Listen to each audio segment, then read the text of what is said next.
Hello everybody. Welcome to my YouTube channel where I'm going to start talking about some Magic the Gathering content that I find interesting.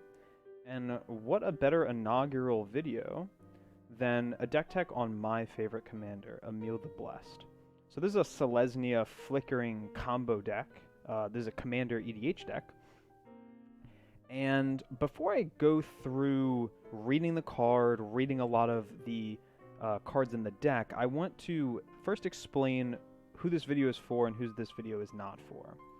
So this deck, as you can probably see from the price tag, is kind of ramped up in power to what I would say is maximum power that is not inside CDH. So if CDH is, you know, the so-called 9s and 10s on the power scale, this is a solid 8, if not maybe an 8.5 if we're being generous. But it's not yet tiptoeing into the CDH realm. It's not fully perfectly optimized, but it's really getting close to that level. And maybe I'll go into a little bit more depth into that a little bit later. This video is meant to be a long-form deep dive into Emiel the Blessed. So if you are interested in building or perhaps piggybacking off a really powerful Selesnya combo deck, and really going into the intricacies of every angle of this deck, then this video is for you. If you're looking for a very quick deck tech that is budget friendly or lower power level, this video is definitely not going to be for you.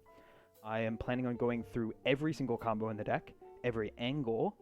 I am planning on even discussing some tutoring options in certain situations of the game, and this video is also going to culminate in a bit of a mulligan guide as well as gold fishing guide. So I'm going to goldfish, which is playing by yourself and just playing your hands out as you probably would with as if you had opponents. So I'm going to do that gold fishing at the end here after I've discussed some of the card options here, and so you can really see it in real time, attempt combos, maybe pivot if I feel like you know, if I was playing on one combo, pivot to another combo, and what have you. And we can see some of that later. But let's start out with what this deck is trying to do. Even before I read Emiel, this deck is, as the name says, a combo deck. So this deck is trying to generate infinite mana essentially as quickly as possible, and then dump that infinite mana into Emiel as a infinite mana dump, or an infinite mana sink, and translate that into a win, usually through a craterhoof beatdown strat. And so for that to make any sense, let's perhaps read Emiel the Blessed. Maybe that's a good time to do that. So Emiel the Blessed is a 4-mana legendary creature. It's a unicorn. It's not unicorn tribal. It's just the only unicorn in the deck. It's a 4/4 for 2 white, and it has this wonderful activated ability of paying 3 generic mana, exile another target creature you control, then return it to the battlefield under its owner's control. It has another ability where whenever another creature enters the battlefield under your control, you may pay hybrid Selesnya mana. If you do, you can put a +1/+1 counter on it, and if it's a unicorn, put 2 instead. Again, that last sentence is not relevant for us. The second clause here, the +1/+1 counter, is almost completely irrelevant. There's some niche situations where it can pump up an Esper Sentinel to make its power a little bit larger, to make it a bit of a formidable stack, a bit of a more formidable stacks piece and a better card draw engine. But almost 99.9% of the time, we are only interested in dumping 3 mana to flicker one of our own creatures to get some kind of value. So first, you can see I've sorted some cards here. Let's jump straight to the combo. The main combo that we are trying to attempt here is an Ashaya infinite mana combo. So Ashaya Soul of the Wild is going to be oftentimes what we're gunning for here.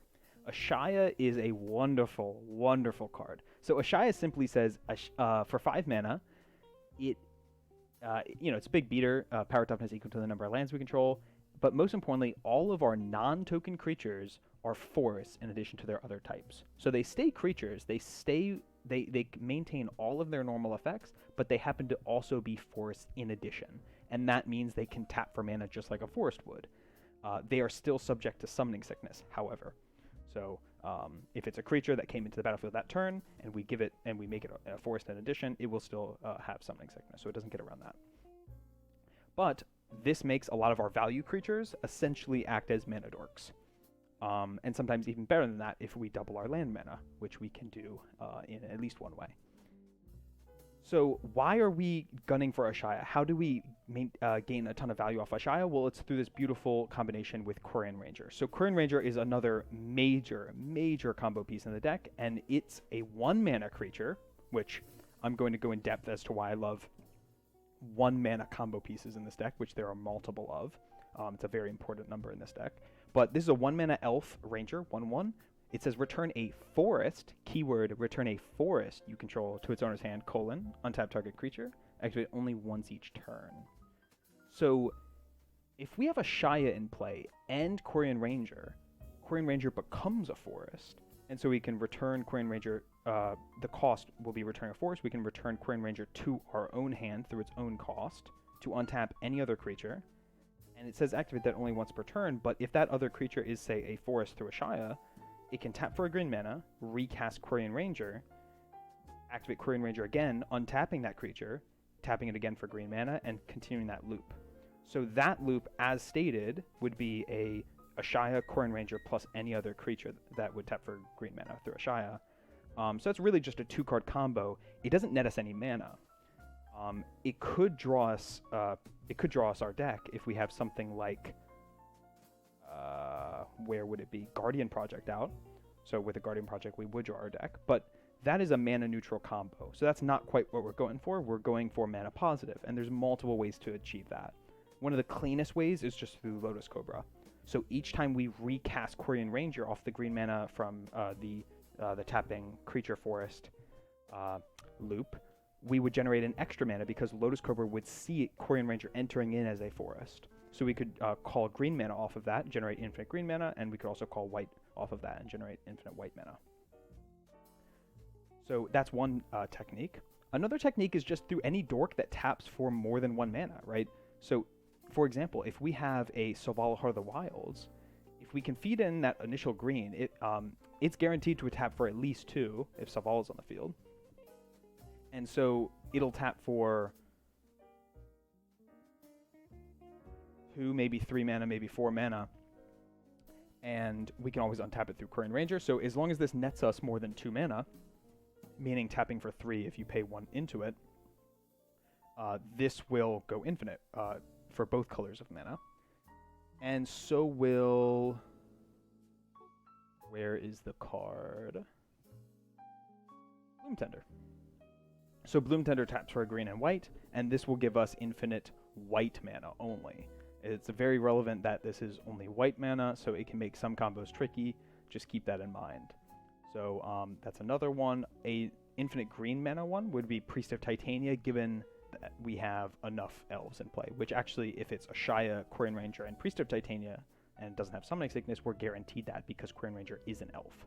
So we are on Priest of Titania as well as a whole slew of other elves, which Heart of the Wilds, Selvala Heart of the Wilds does satisfy. Another one that would generate infinite mana, and this should probably be in this pile here, this Regal Behemoth in combo. It is. So Regal Behemoth makes our lands tap for an extra mana of any color than they normally would. So Regal Behemoth immediately gets us to that 2 mana threshold that our forest creatures would tap for to again generate infinite mana. I believe that is the only pieces outside of niche scenarios that go infinite with that specific Quirion Ranger Ashaya combo. So that's multiple pieces that can go into this to generate this infinite green, hopefully infinite green and infinite white, although the deck can do just fine with infinite of one color if you have some specific pieces to get around. It really does depend on the board state. That's why, and I probably should have said that out and outright, this deck is very, very fun to pilot. It's very fun to goldfish, very fun to pilot. It is very complicated.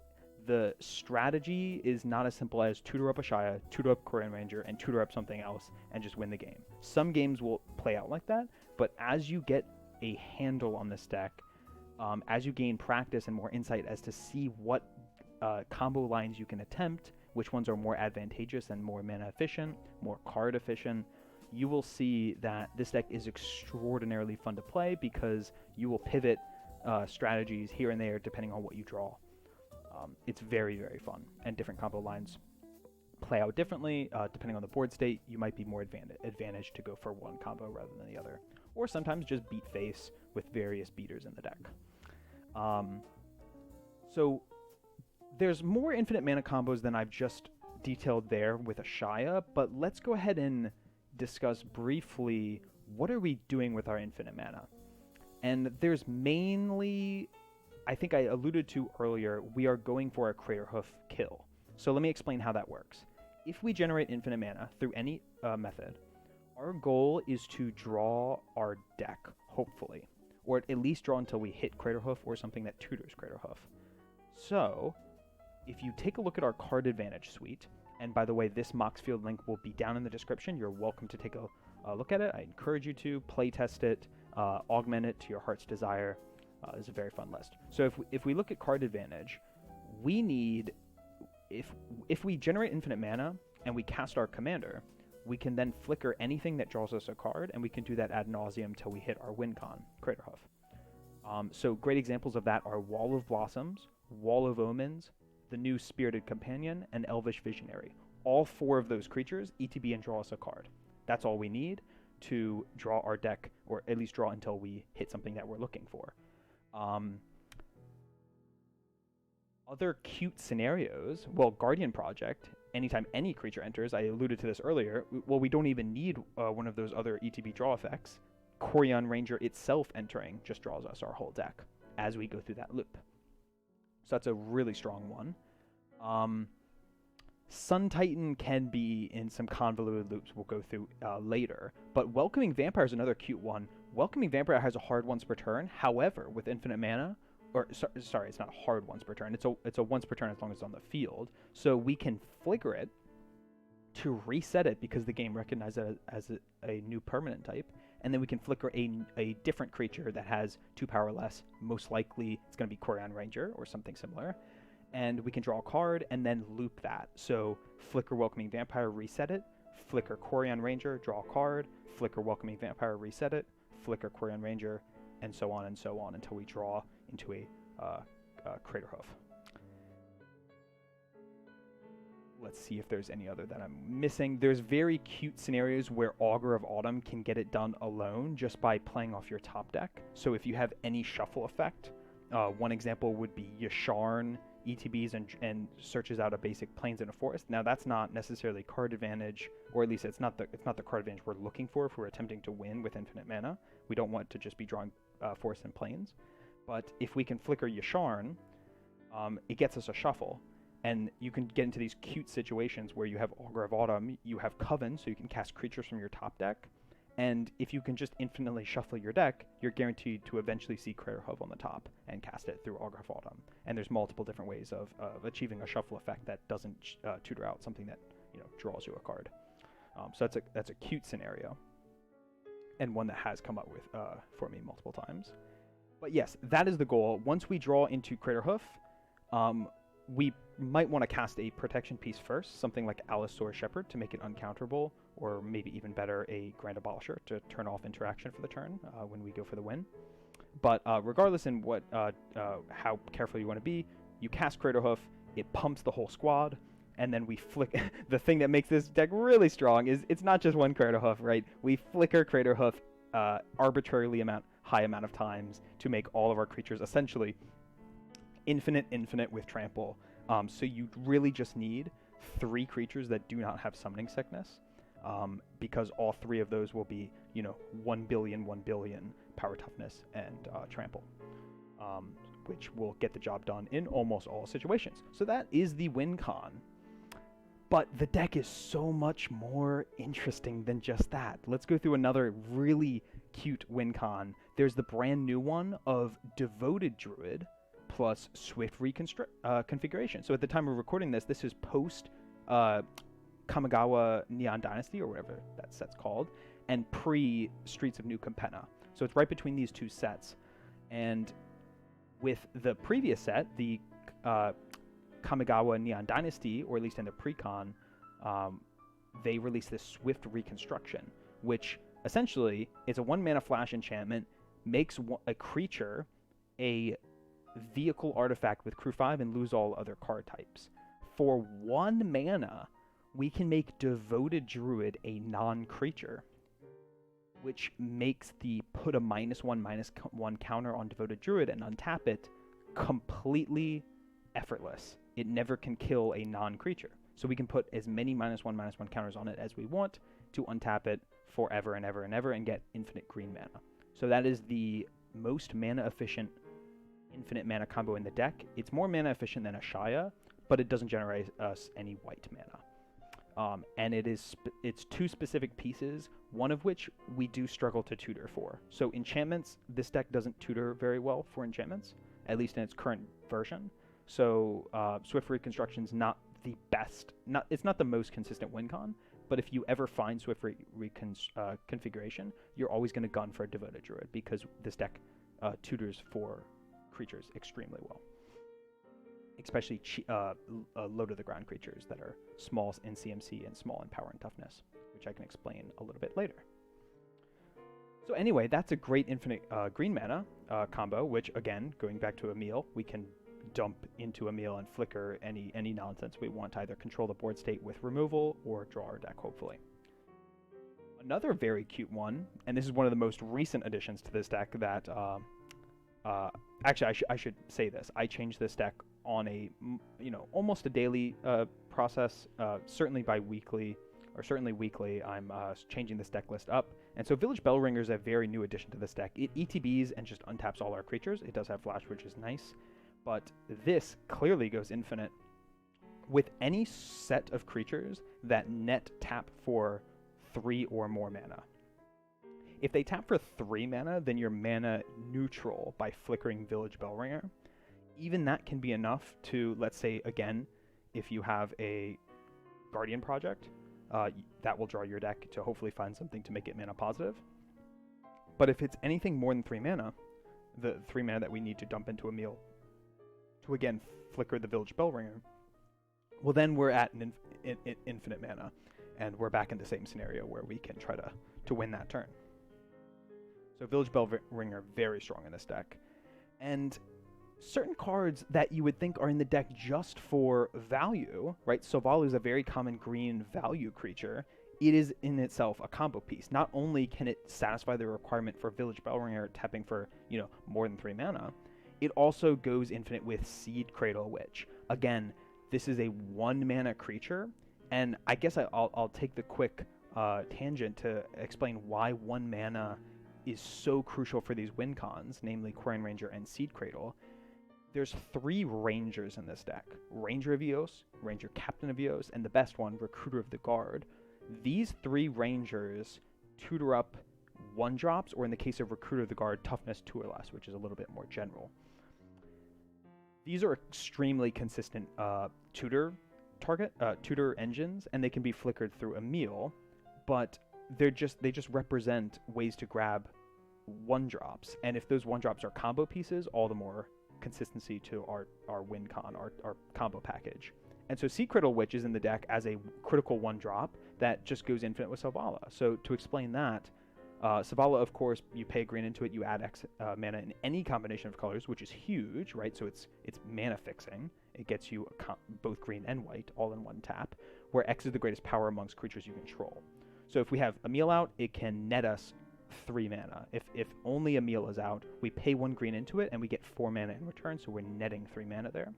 But Seed Cradle Witch, we pay 4 into it, we target creature, so that would be Selvala, gets +3/+3 until end of turn, untap that creature. So that makes Selvala 5 power, 2+3, 5, and so if we have 1 more green mana floating around, which don't forget that when you're playtesting this, that I've definitely done before, right? If you have 1 more green mana, you can activate Selvala, and then it will tap for 5 instead of the previous, 2 or 3 or 4 or whatever it tapped for. 5 is that crucial number to now pay for the next activation of Seed Cradle Witch, to then make it, 8 power, and again untap it, and so on and so on and so on. So that's a very strong combo, very mana efficient. It's 2 cards and 4 mana plus whatever you have to, tap to use their activated abilities. So very strong. And again, it's a 1-drop, easy to tutor for. I guess I should explain probably the last combo piece I haven't touched on. Magus of the Candelabra. This, I must admit, is the newest addition to the deck. Again, this deck list changes very frequently. I am admittedly still in the playtesting phase of Magus of the Candelabra. The reason it's in the deck, pay X mana, tap, untap X target lands, is it's a very cute interaction with Ashaya. So if I have Ashaya and Magus of the Candelabra out, I can, let's say, pay 2, so X is 2, to untap 2 target lands. Magus of the Candelabra can target itself, because it would be a land through Ashaya, and I could untap 1 other land. Now that is not mana positive, in fact it's mana negative, because I would have to tap a land for 1 mana, tap an extra mana source for the 2nd mana, and then I'm only tapping that 1 land, that first land. And Magus of the Candelabra itself, it does go infinite with a mana doubler, like Regal Behemoth. But there's also other cute interactions with Magus of the Candelabra, like untapping the Gaia's Cradle side of Growing Rites of Itlamok. So this land, if I can... Oh god, let me see if I can get my cursor around here. If I transform it to the other side, this is essentially a Gaia's Cradle. That is pretty easy to satisfy, and it cantrips on the other side, digging you for a creature. And this and Magus of the Candelabra, even if you don't go infinite with it, Magus of the Candelabra can just, pay 1 into it to untap this. This thing usually taps for, 5 to 8 mana, and a win shouldn't be too far behind. Let alone if you make Magus of the Candelabra a land, Ashaya plus Magus of the Candelabra plus Growing Rites of Itlamok, or the land side at least, that is absolutely infinite mana, because you can untap the Magus and the Growing Rites, and go from there. But admittedly, Magus of the Candelabra is a little bit on the, I don't want to say chopping block, it's definitely a card I'm looking at. The only reason it's even being considered in this list is because I value 1 mana combo pieces so highly, because of the Ranger package, as well as just sheer mana efficiency. But mostly this Ranger package. I think as you play this deck, you're going to realize so much of the intricacies are in the 3 mana Ranger, three Ranger package. They're not all 3 mana, because Ranger of Eos is a 4-drop. But, yeah, anyway, maybe we should take a look at the tutor package. So you can see I'm playing a pretty large tutor package.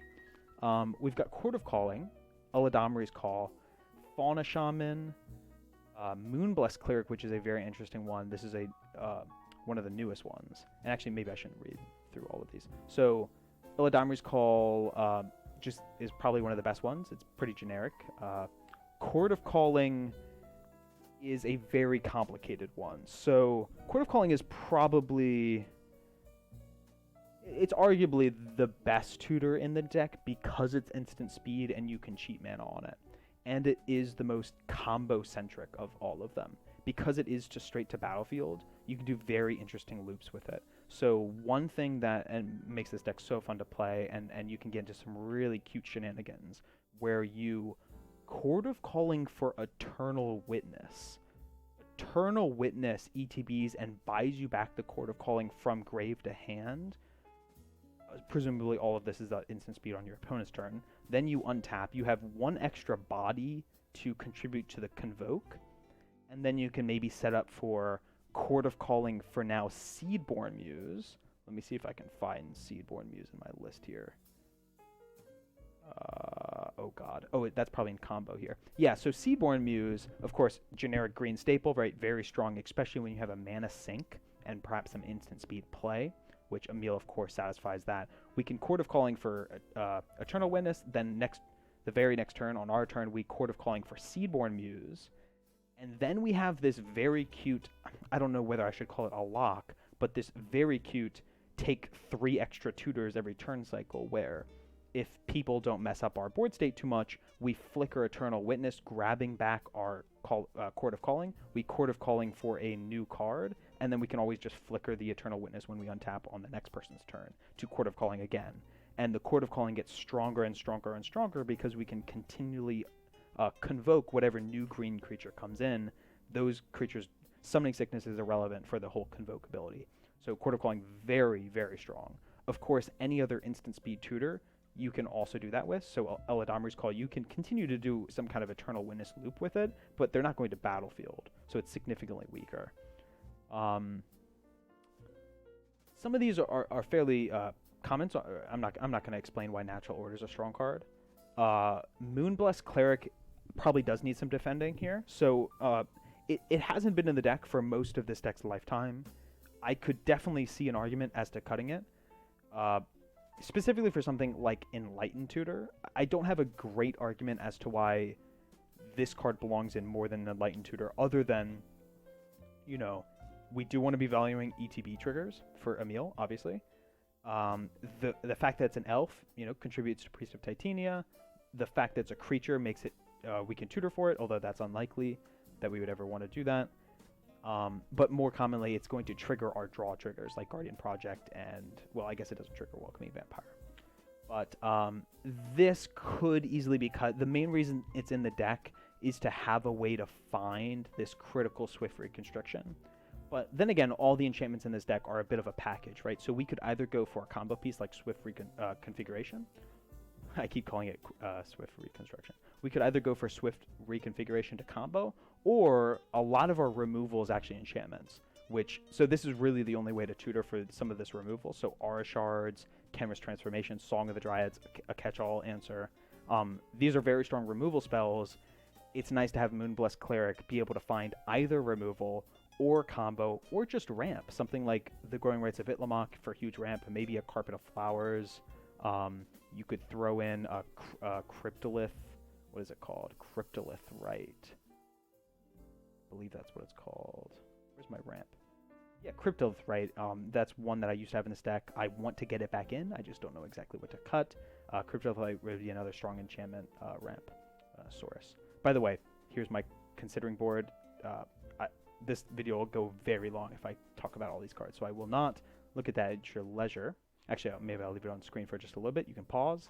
Look at that at your leisure, but we're going to move back onto the list. So, let's discuss a couple of other ones. I think Ranger, you'll see the power of the Ranger package when we start playing here. Shared Summons, I slept on for a little while. So, Shared Summons, in retrospect, it's so obvious it's a good card, but hindsight's always 20/20. So Shared Summons really just is a 5-mana win con, right? It's a double tutor. It grabs 2 different creatures, and arguably with almost any board state, those 2 creatures we get are going to be combo pieces, and we're going to go infinite probably on the next turn. This card would be unplayable as a sorcery, but it's an instant, so we can cast it on our opponent's turn. We untap, we slam down our Lotus Cobra and our Ashaya, or our Quirion Ranger and Ashaya, and we go to town that turn. So Shared Summons is extremely strong. Summoner's Pact, another very strong card, especially because oftentimes the play pattern is Summoner's Pact for Ashaya, and not only does Ashaya generate the mana to pay for the pact, but sometimes you can just win that turn, and you just played a 0-mana tutor with no downside, if you win that turn, of course. Yi-San, another extremely new addition to this deck, and a very complicated card to play with. You really need to know the deck well. There's some very cute things you can do. So, you know, the obvious things jump out, right? Seedborn Muse and Yi-San, extraordinarily strong combo. But Yi-San can actually really pack a punch even on its own. So one thing that you can do with Yi-San is you can Yi-San for Quirion Ranger. This seems like an obvious thing to do anyway, because Quirion Ranger is probably the best 1-mana combo piece in the deck. So it's a little bit of an obvious thing to do in the first place, but then you realize it has additional synergy. Quirion Ranger doesn't only give you value in the infinite combo case, it just untaps a creature pretty much generically if you take that negative ramp of bouncing a forest to your hand. So you can Yi-San for Quirion Ranger, activate Quirion Ranger at instant speed, mind you, so all of this could be done on an opponent's turn because Quirion Ranger is not affected by Summoning Sickness, it's not a tap ability. And so then you can Quirion Ranger untap the Yi-San. If you have another 3 mana floating around, you can Yi-San again for a 2-drop, which could be a Gaddock Teague to protect yourself, or the cutest of interactions is to go for Grand Abolisher, and then you untap on your turn, and then you Yisan for an actual win. You could go for a Village Bellringer at 3 mana, so notice I'm going up in the chain, right? Quirion Ranger, Grand Abolisher, Village Bellringer. That might not be enough to win if you don't have a slew of mana dorks. You could go for a Sovala if you think you can easily get the Seed Cradle Witch to go along with it.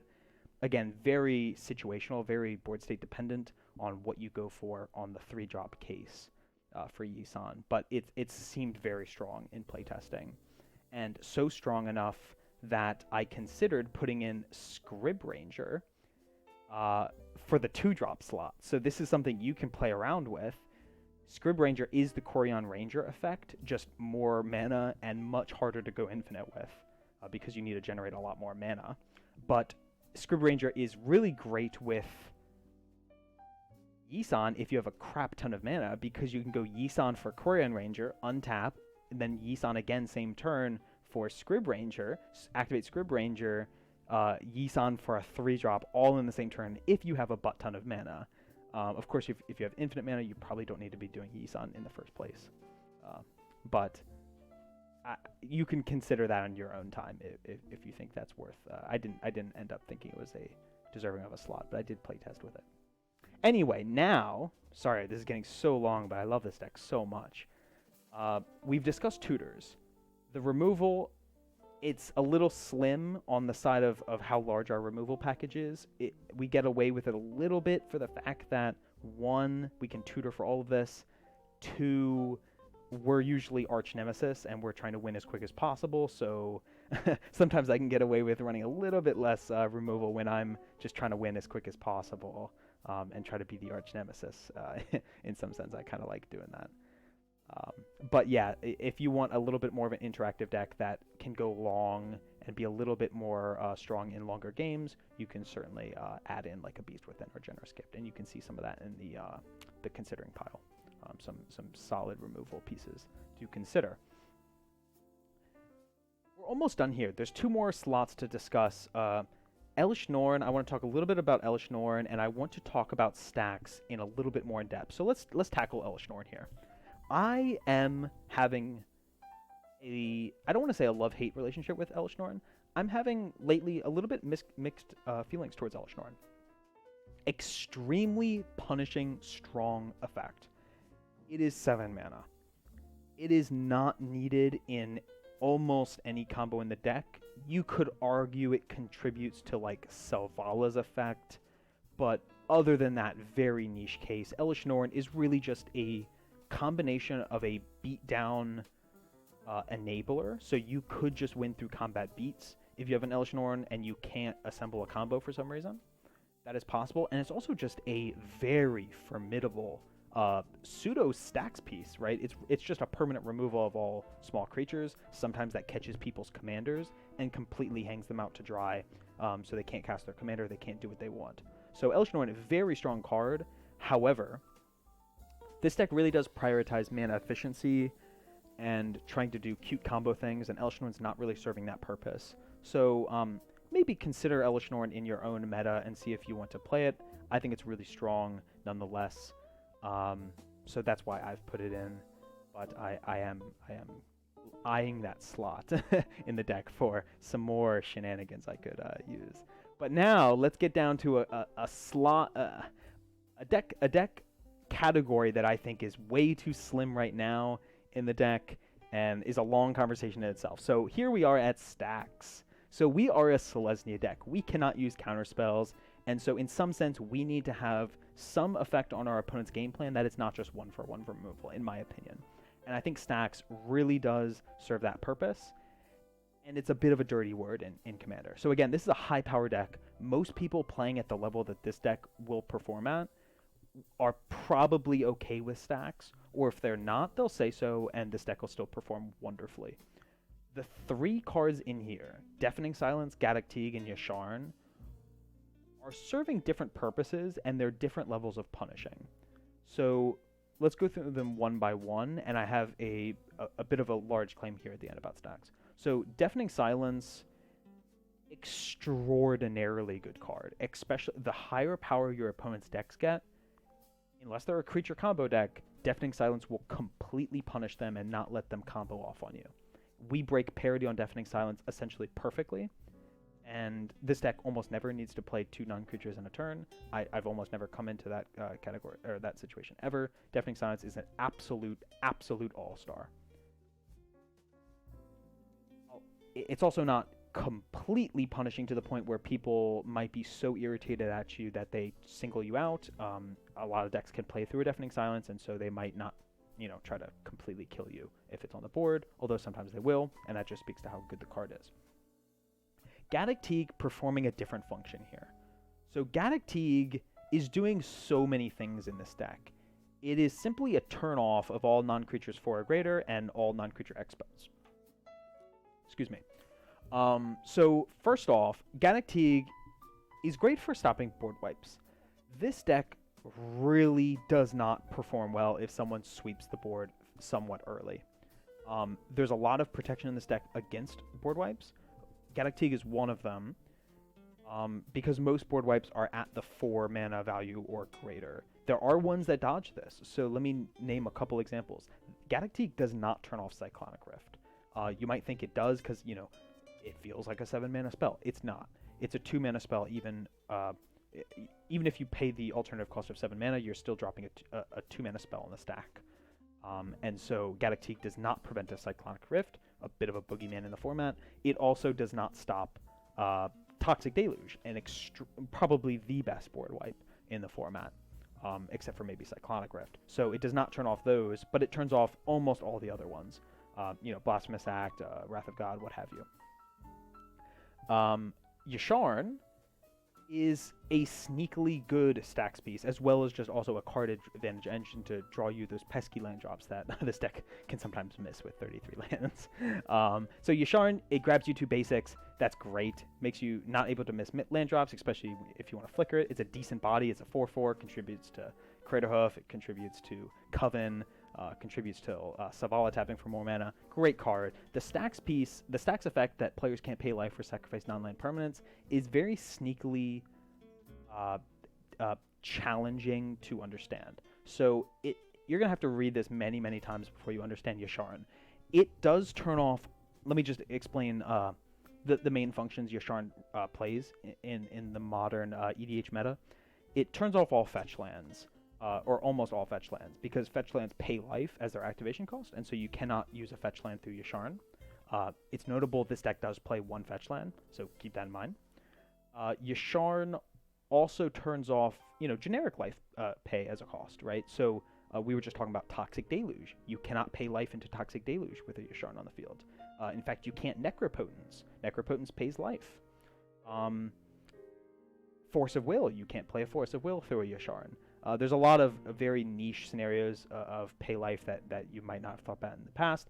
And then the sacrifice non-land permanence is quite strong, right? So no Ashnod's Altar, no Phyrexian Altar combos.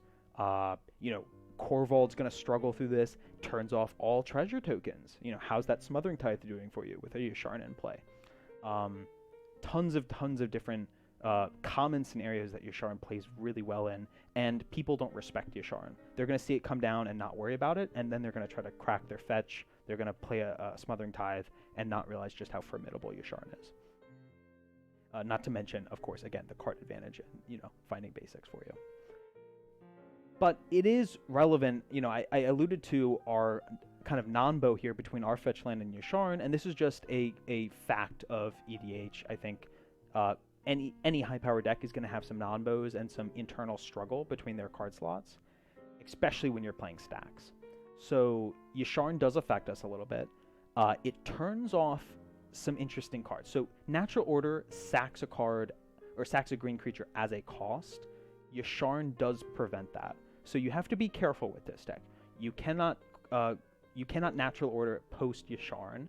You cannot use a Windswept Heath post Yasharn. And even more nuanced, we can't pay life through Horizon Canopy through a Yasharn.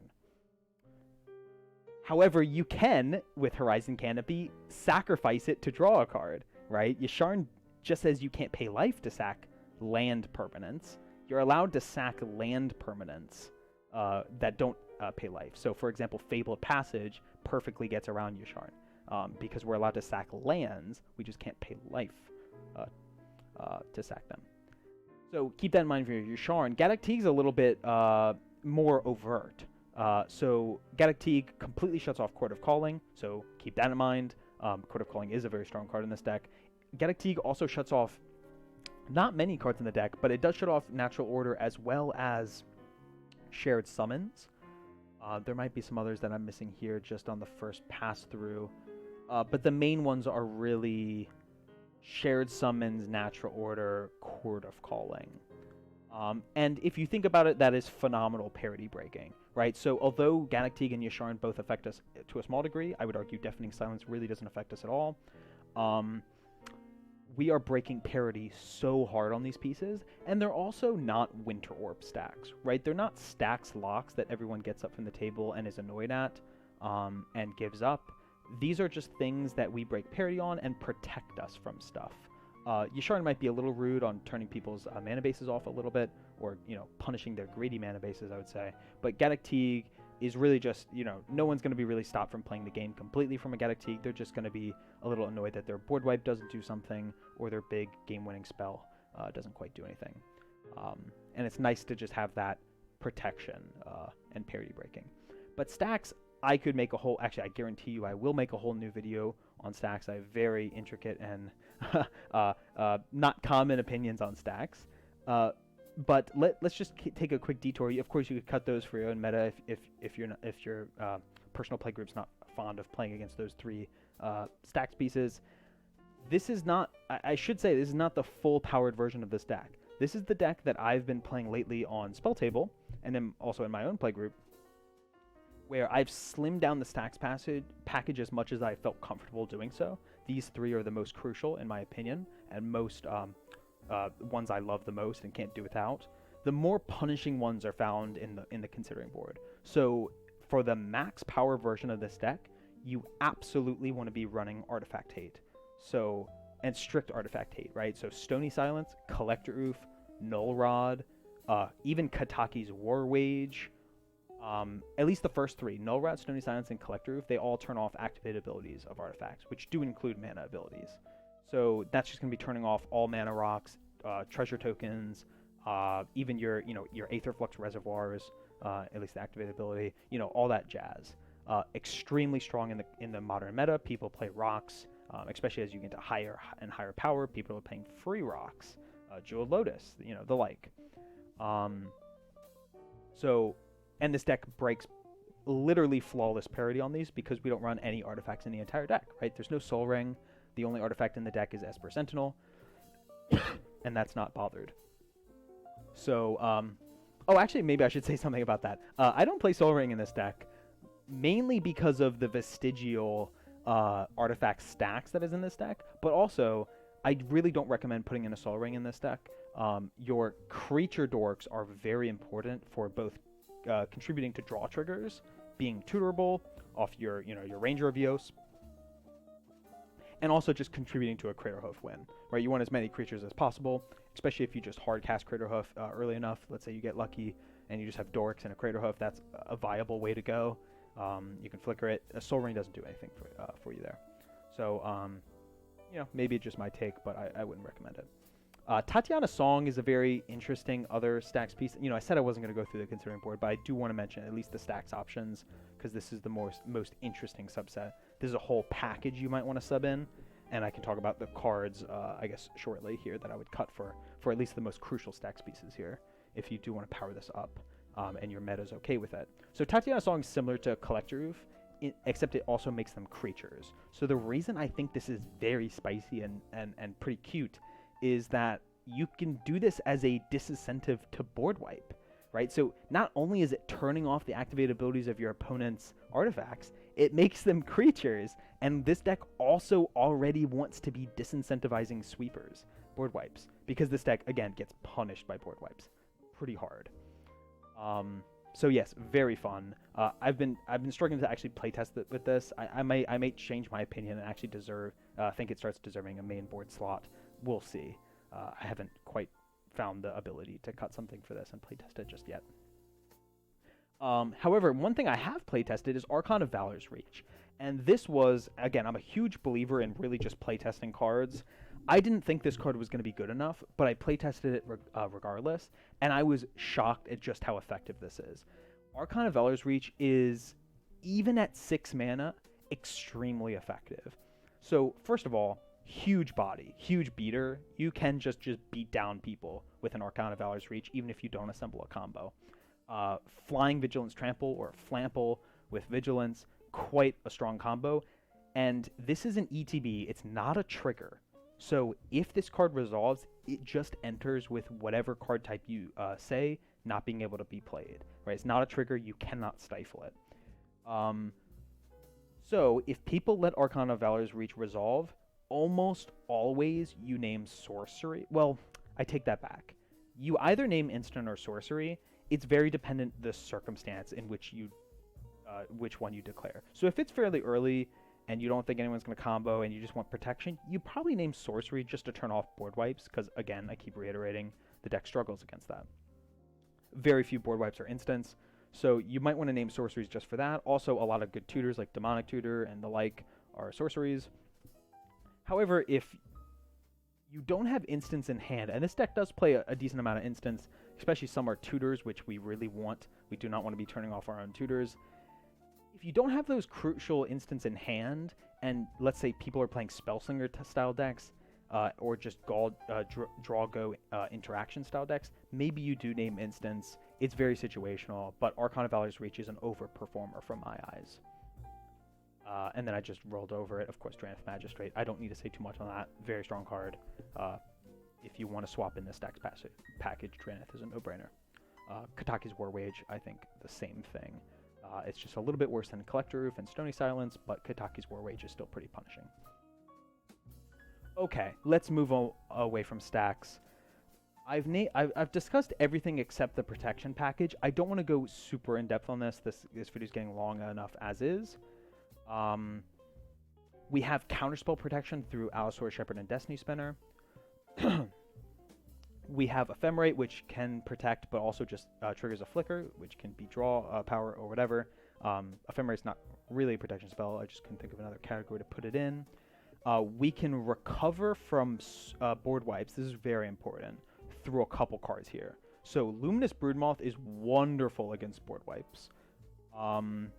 And Guardian of Faith doesn't flicker. It phases out our whole board. Perfect counter to Psych Rift and Toxic Deluge.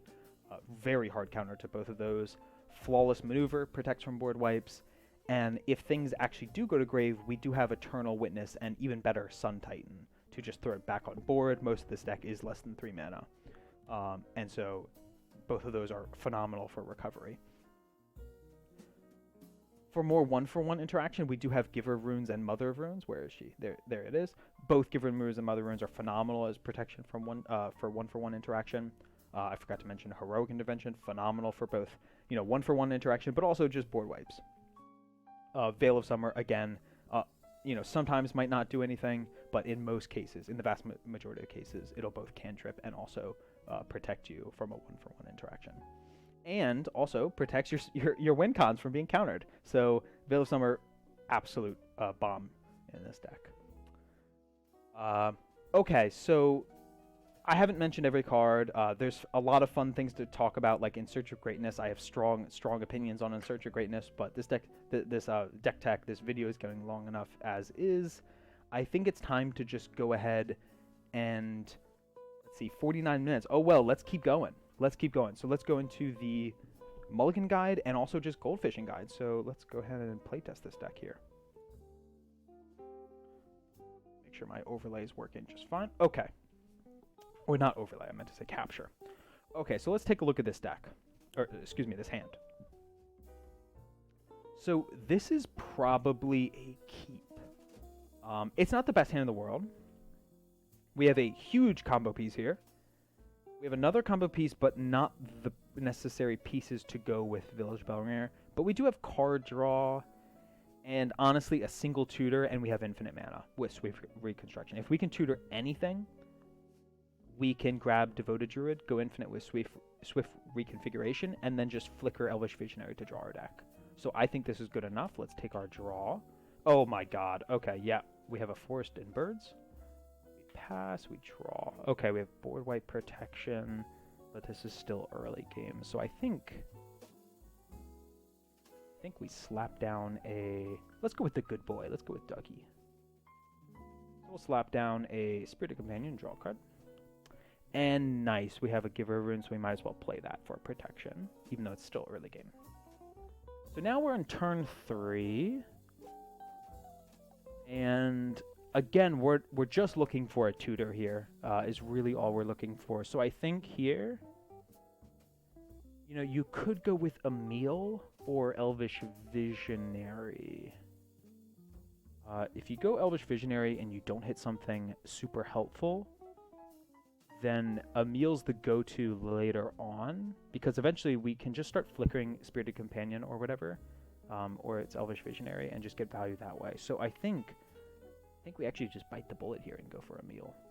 One interesting thing about this deck is you tend to not play Emiel early, but in this case, I think we just want to be flickering, drawing cards here until we hit our win con.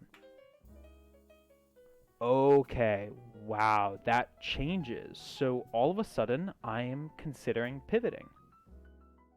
In fact, yes, we are going to pivot now. So I mentioned to you guys earlier that this deck has so many combo pieces. And in fact, I can actually show you. Quick tangent, I'm sorry, quick tangent. This is not a full primer, but in preparation for this video, I listed all the cards that are not contained in combos. And it is 1, 2, 3, 4, 5, 6, and 7. 7 cards out of the entire, 66 non-land card deck is not involved in a combo. Every other card in the deck is either in the combo or protecting the combo from disruption. So this is just a really great fact, showing that this deck is just chock full of combo pieces, and sometimes you need a pivot. So if we go back to this this board state here, now withdrawing Priest of Titania, I'm all of a sudden now seeing, well, I should just go for netting more than 3 mana through Dorks and go through the Village Bellringer infinite mana combo. Because it looks like we will have... well, I guess it is only mana neutral with Elvish Visionary and Priest of Titania. But regardless, even if we don't get mana positive now, if we get one more elf, it will be mana positive, I believe. Let's see, 2 from the Priest of Titania with this elf in play. 3, yeah. So right now it's mana positive if I drop both of these. If I get another mana dork or any other elf, we go infinite. And also just generating mana gives us more ability to flicker the Spirited Companion to find any other piece. So let's go for this. Let's tap 2 for... Just go for the Elvish Visionary to get more vision into our deck, more card selection. Okay, just a land, not super exciting. Oh, actually, wait, that's our land drop for turn. We should probably hit that. And then we'll go ahead and slap down our Priest of Titania. And I think call it a day there. Going into turn 5, no elf yet.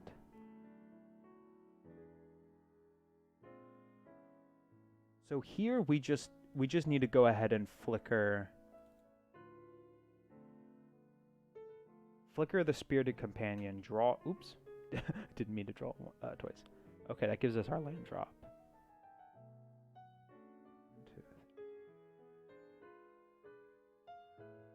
So here we can tap 2 from the Priest of Titania. We can tap another one to flicker it again. Here we just get another land. Probably just go ahead and play Esper Sentinel here. You could argue I'm being super greedy here, trying to win as quick as possible, and it's true. If you think people are going to be starting to board wipe already, you can see that we are already able to hold up 3 mana for Guardian of Faith to protect ourselves from board wipes. And in fact, what I just did was probably not advisable, because the flickering can be done at instant speed anyway, so you might as well hold up on that 3 mana. So you can see even here I'm kind of misplaying. Although it might just be from trying to record a video and talk at the same time. But regardless, let's move on. We do have 1-for-1 protection removal from Giver of Runes, at least. We draw on the next turn, and it's getting interesting. So we can get more information by slapping down the Augur of Autumn. Let's go ahead and do that. It might refund us by getting an untapped land. So, let's go ahead and tap the priest now. So we'll go ahead and tap 3 there, and we will look at our top card. It's a Mother of Runes. That's not super helpful, but it'll take us through the deck. So we do have Coven here. We have a 1, 4, and a 0, and a 2. So we can go ahead and cast that from top deck. Checking next card. Oh no, still not a... We just want another elf, man.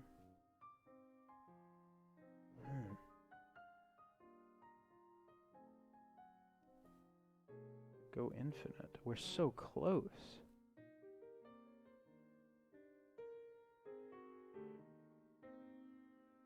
Isan could find Devoted Druid if we're desperate. It could also find a... mana dork, a single mana dork, normal mana dork, which makes us go infinite. So I think it's just in our best interest to cast this, although at this point we really all are in. If we get hit by a board wipe, we are doomed. So this is where skill really comes into play. I might be inclined to hold open the 3 mana for the Guardian of Faith here. It's getting nervous as we continue to drop value pieces. You don't want all this swept away, so I'll probably hold open the 3 mana and be what you call it, responsible here. And the Yisan's not crucial, I suppose, at this point. With holding open mana, if no one plays a Sorcerer Speed board wipe, we go ahead and just flicker the Spirited Companion. We draw this, and then we draw for turn. Oh, an Elesh Norn, interesting. Top card's a land. We'll go ahead and play it. And I did just realize I forgot my Mossword Bridge last turn. I guess I'll go ahead and throw that out here. Right, there's no no judge looking at me right now. We should have had the Mossword Bridge last turn. I'll ignore the Hideaway just for simplicity right now. Okay, Deafening Silence on top deck. We cannot play that. So I think we just go slow here. I think we chill. We hold open the Garden of Faith mana if we still haven't thrown that out there yet. And I think we just slap down a Yisan.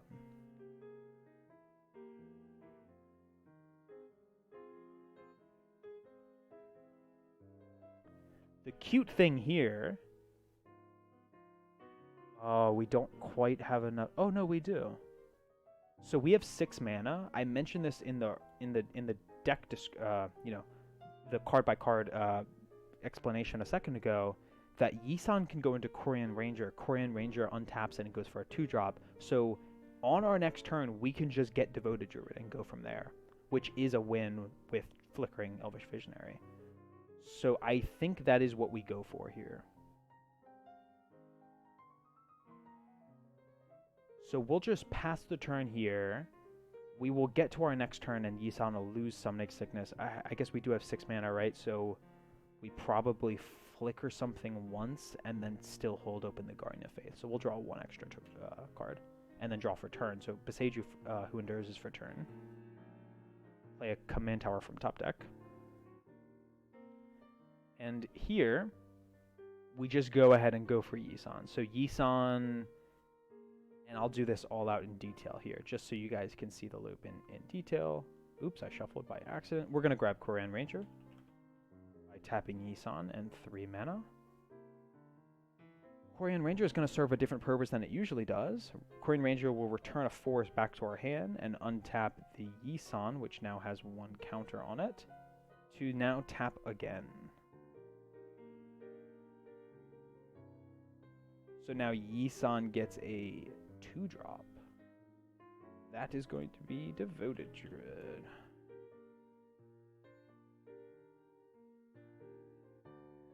And now, someone needs to remove Devoted Druid immediately. And we have Mother of Runes. So, if they do not succeed in stifling us somehow, we Swift Reconstruction on Devoted Druid, which the super cute thing about this is Summoning Sickness does not matter here. It loses the creature type, and we can tap for a mana immediately. So here, this is... Unfortunately, it's a little bit later than this deck usually goes off.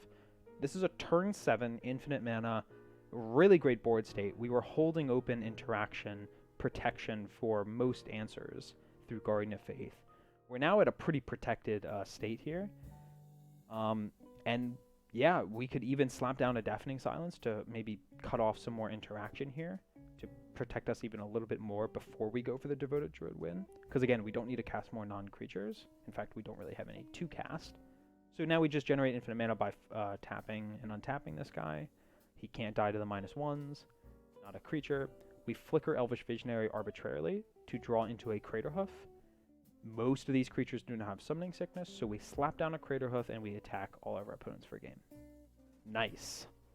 Let's do one more and cap this video off. I hope you guys are enjoying this as much as I am. It's a long-form content. I told you to strap in. Let's do one more and we'll call it a day. Okay, what are we working with here? Ooh. Okay, so this is definitely a keep. It's actually not too dissimilar from what we saw last turn. So we have a turn, let's see.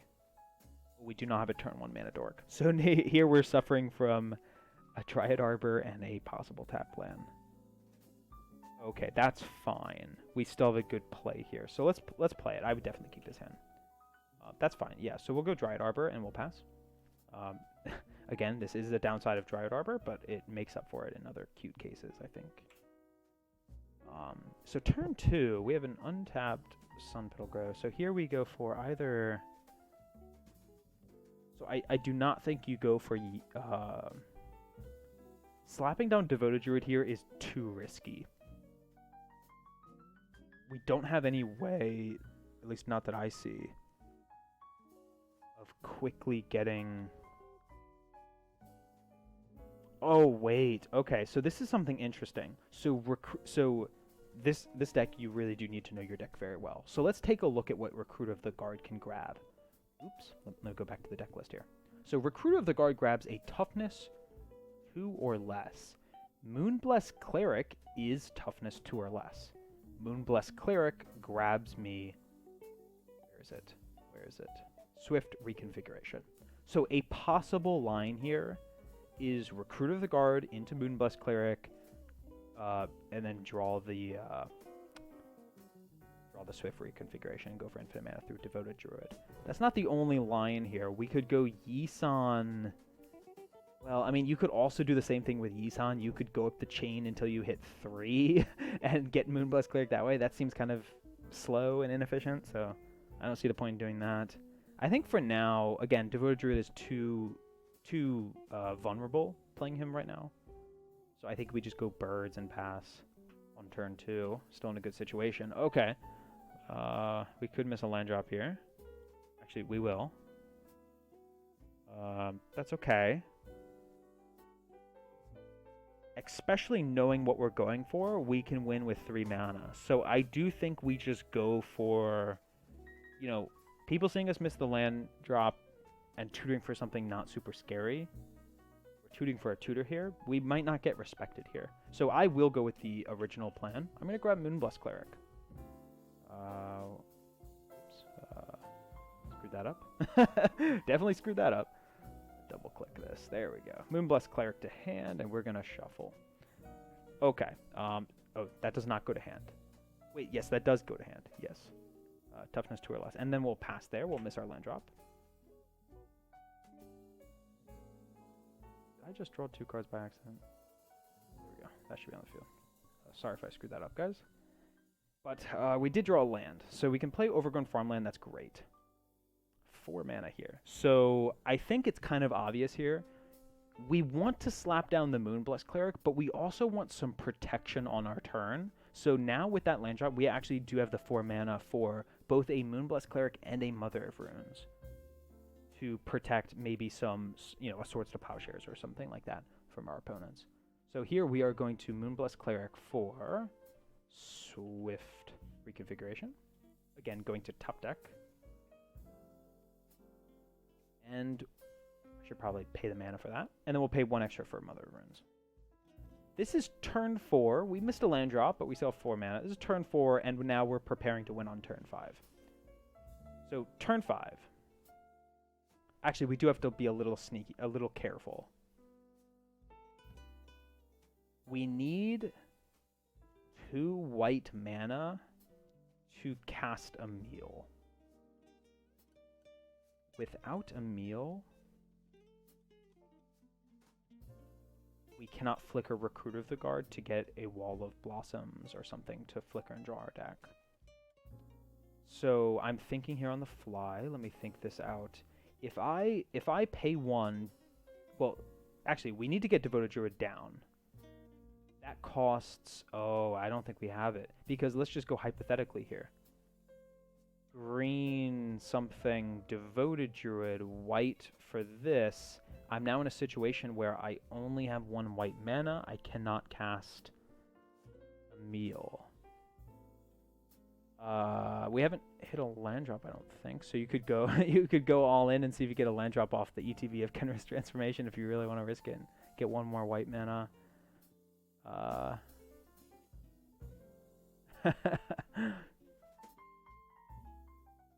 So honestly, I probably wouldn't go for it here. With this in mind, I might play Devoted Druid. It's a little up there. I mean, we just need... So this was our board state originally. We just need Emiel. We could just slow it down, not try it for turn 5 here. Although if we did have another white mana producing land, I would definitely go for it here. But you definitely could just cast Emiel here and try the win next turn. Again, I'm not a huge fan of slamming down combo pieces and then just passing the turn and letting people interact with them.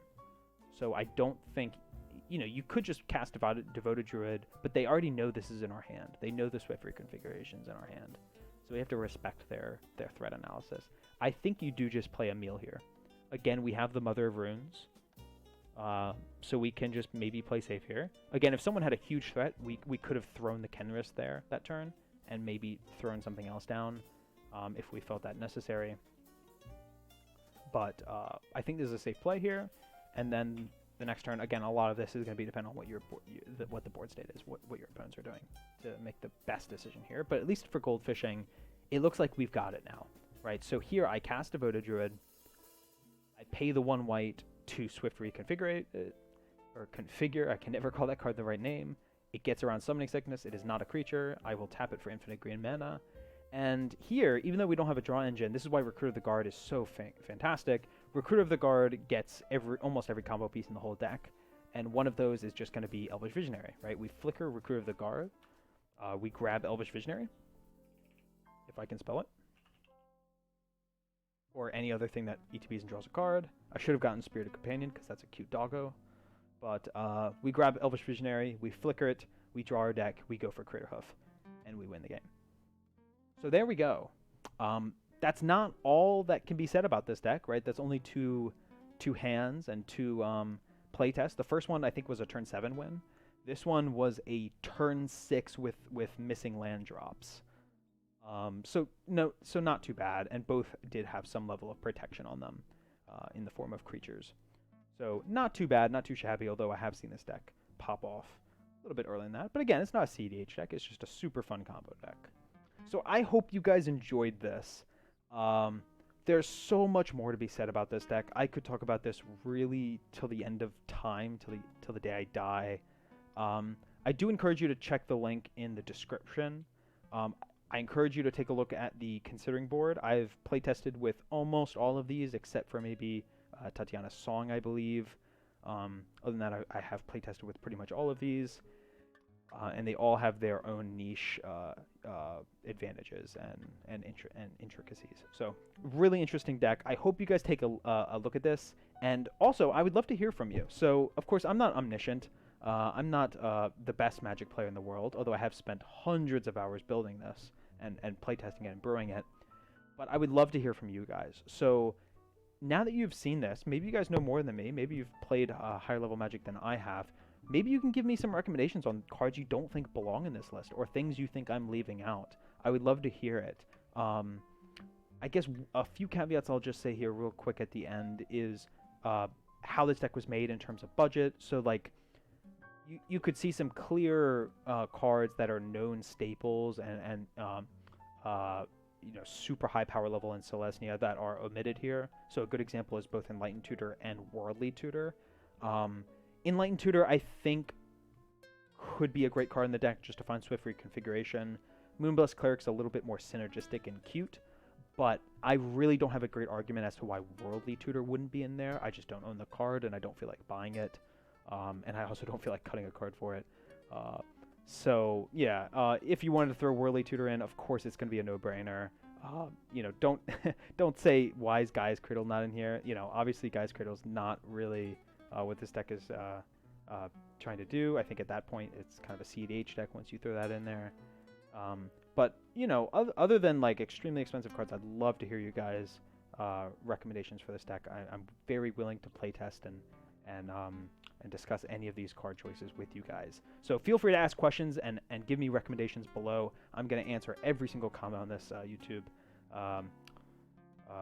channel, and I hope to be making more videos in the future. Please give me some feedback. This was fun, and I'm sure I will make even more better, listen to me, brains fried.